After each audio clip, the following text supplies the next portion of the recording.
Tapi maybe that's why Bapak selalu jadi menteri terus ya Pak ya. Karena Bapak ngasih vibe, akhirnya mau nggak mau mereka, setiap kali mau milih menteri ingat Bapak ya. Enggak, garis tangan aja. Garis tangan. Garis tangan. Doa ibu saya, garis tangan. Dan beruntung lahir di Indonesia. Oke. Pak, you're very inspiring. Jujur aja saya masih banyak banget yang saya pengen ngobrolin sama Bapak, but I know your time also, dan kayaknya kita udah sejam lebih juga. Oh ya? Padahal belum, udah berapa lama kita ngobrol? 1 jam lebih Pak, padahal saya belum, saya padahal masih banyak banget, tapi maybe next time I can meet you or I Sure. can go to you and we can talk more about life. Let's arrange another time. Iya, Saya karena siap. ngobrol sama Bapak kayaknya menarik sekali. Ini dari tadi tuh kita ngomongin omnibus law dan sebagainya. I need to talk about the philosophy and the way you think. I think this is more interesting than the omnibus law right now. Ya. Because I think you're very interesting person, Pak.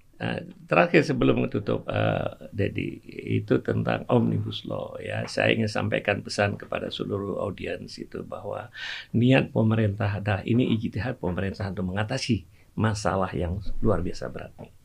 Ya, lalu sebab itu coba lihat dari segi positif.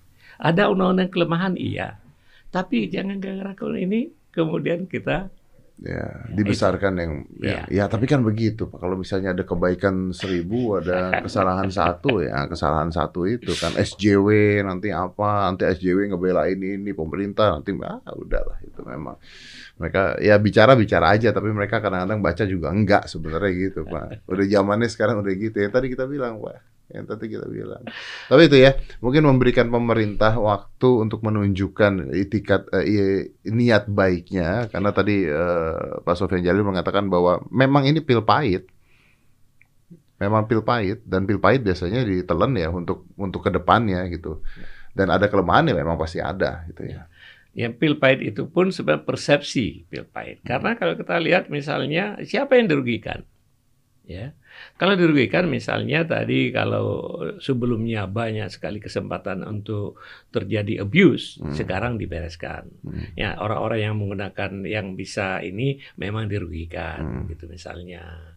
Kalau tadi semua orang harus berhadapan untuk minta izin, sekarang izin dipermudah. Itu apa ya? Tapi kan itu untuk kebaikan bersama ya kan. Tentang lapangan kerja serikat pekerja atau yang protes, sebenarnya harus dilihat dalam perspektif yang lebih luas. Pemerintah bukan melihat yang sudah bekerja, yang tidak bekerja itu harus kita pikirkan. Kalau dikurangi dari 32 menjadi 25, praktek juga ada 7% yang bisa membayar. Kenapa nggak kita pikir for a common good, for a greater good? Sekian puluh juta orang, kalau iklim investasi di Indonesia bagus, investor akan datang, maka kita itu semua akan bisa terserap. Di Malaysia sekarang mereka kekurangan tenaga kerja, Thailand kekurangan tenaga kerja, Malaysia 2 juta lebih orang kita harus kerja di Malaysia, tapi it's okay. Saya tuh kemarin ngobrol dengan Ibu Ida yang masalah PHK dari 30 berapa diturunkan jadi 25. Karena 30 itu waktu itu toh nggak dibayarkan juga. Apa bedanya 25 justru nggak dibayarin bisa apa? Nah, oleh sebab itu pemerintah kemudian kan supaya dibayarkan dan pasti dapat 25, pemerintah menambah yang harus dibayar oleh perusahaan cuma 16 kali, 9 kali dibayar oleh pemerintah lewat sistem asuransi. Itu untuk memberikan jaminan. Pemerintah tahu bagaimanapun ya kan tenaga kerja kita untuk apa sih negara ini? Kan untuk kesejahteraan bersama, kesejahteraan masyarakat. Lalu pemerintah sangat peduli dengan serikat pekerja dengan tenaga kerja ini. Bukan aja yang sudah bekerja, yang puluhan juta orang yang belum bekerja. Belum lagi kita bicarakan tentang sektor informal yang terpaksa. Belum lagi kita bicarakan orang yang under employment.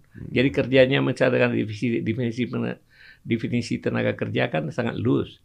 Kalau misalnya 8 jam bekerja sebulan, misalnya dianggap bekerja. Padahal itu kan mereka itu nanti jadi banyak sekali tantangan. Oleh sebab itu, kalau misalnya, ini yang sedihnya kan, anak-anak SMK, anak-anak itu yang demo terhadap undang-undang ini. Padahal undang ini didesain supaya mereka bisa dapat lapangan kerja. Betapa pekerjaan itu adalah sebuah kehormatan bagi manusia. Pengangguran adalah sebuah nista yang menjurus orang kepada kemiskinan. Memerangi kemiskinan itu adalah tugas kita semua. Perintah Tuhan memerangi kemiskinan. Kemiskinan yang paling bagus adalah ciptakan lapangan kerja, memerangi kemiskinan. Berikan lapangan kerja, bukan berikan uang. Karena berikan uang itu membuat orang dependen. Ya. Oleh sebab itu ini yang ingin diselesaikan oleh pemerintah. Ya, tapi banyak orang karena salah paham tadi. Ini yang dikerjakan oleh pemerintah kalau menciptakan lapangan kerja dalam Islam dia katakan. Tahukah kamu orang yang mendustai agama? Ya, yaitu salah satu di antara orang yang tidak menyuruh orang lain yang tidak memberikan makan orang miskin. Karena orang miskin memberikan pekerjaan sama dengan memberikan makan orang miskin. Dan sistemik sekali. Oleh sebab itu undang-undang ini sangat mulia. Oleh sebab itu ada teman-teman yang kirim ke saya, dia bilang, Pak Sofyan, Pak Sofyan dia ribut di mana-mana. Karena perkara omnibus law. Bukan. Tapi inilah kebijakan yang baik. Cuman pemerintah yang punya kepedulian yang besar terhadap masa depan bangsa mau mengambil kebijakan ini. Kalau pemerintah nggak mau, kalau presiden mau diam-diam aja, sebentar lagi selesai, 5 tahun lagi selesai beliau. Tapi persoalan nggak pernah selesai. Jadi pilih mana? Mau menari-nari gitu 5 tahun, 1 periode selesai. Ya kan? Nggak masalah tetap di sana. Urusan berikutnya. Maka jadi Pak Jokowi tahu bahwa akan ada demo? Oh tahu pasti. Tetapi kemudian apakah kemudian demo karena kesalahpahaman ini kita harus mundur? Kita jelaskan terus. Maka saya senang sekali kalau besok Anda datang lagi kita jelaskan ini, saya mau supaya lebih banyak orang mendengar, lebih banyak orang yang mengerti bagaimana masalah yang sebenarnya. Oke, Pak Sofyan Djalil luar biasa. Keren banget, Anda keren banget. Thank you for coming, Pak. Terima kasih banyak.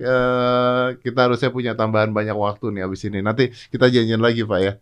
It's a pleasure. I'll ask for your phone number after this. Sure.